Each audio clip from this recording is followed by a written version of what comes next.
Which volatility indicator told you to move to safety to avoid Volmageddon? The only signal I noticed was M1, M2 going negative the Friday before. It seems to have come out of nowhere. That was one of them. The VIX futures on Friday, February 2nd dipped down to, I believe, 4.27 or something, negative backwardation. So, I mean, if anybody was short vol on February 5th, I don't ever like to tell people, wow, you didn't know what you were doing. But being short vol when the VIX futures are in backwardation is not only super risky from a macro look. Backwardation only happens 16% of the time. It's in contango 84% of the time. So if we're in backwardation, take it as a warning sign, obviously. But it's also, with respect to volatility ETPs, literally a mathematical headwind at that point. The VIX futures are going to have a negative roll yield. And those volatility ETPs, if you're short them, well, now you're actually fighting a mathematical headwind. So the combination of it's just a giant red flag of risk, plus it's a literal mathematical headwind, nobody should have been short vol going into Volpocalypse. Now, a lot of people were. A lot of people like to play the contrarian. Well, what do contrarians get? Many years of good results and then a massive gut kick once every 5 years. That's what happened on Volpocalypse. There were a lot of people who were saying, boy, VIX is high, and this is Friday, February 2nd. This is the perfect time to short vol. Let's fade this VIX spike. And I've said it before, but I'll say it again. I got into a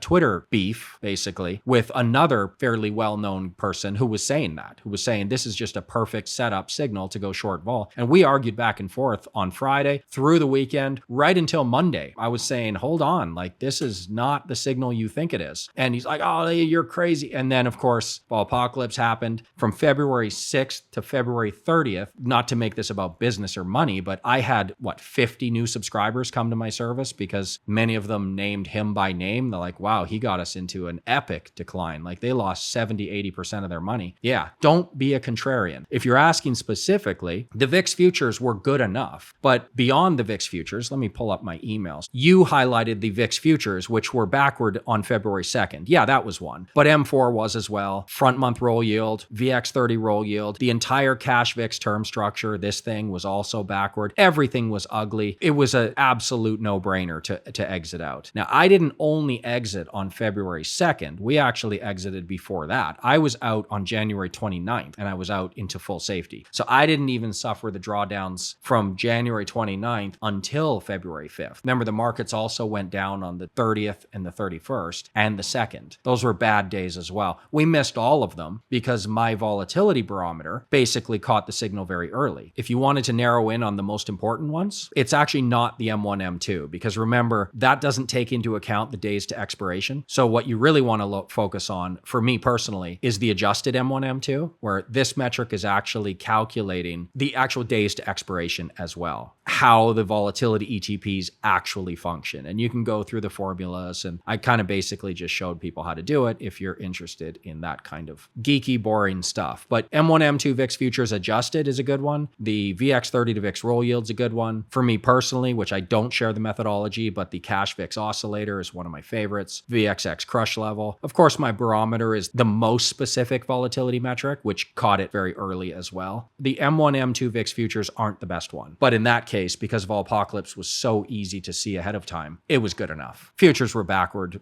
Thursday, basically.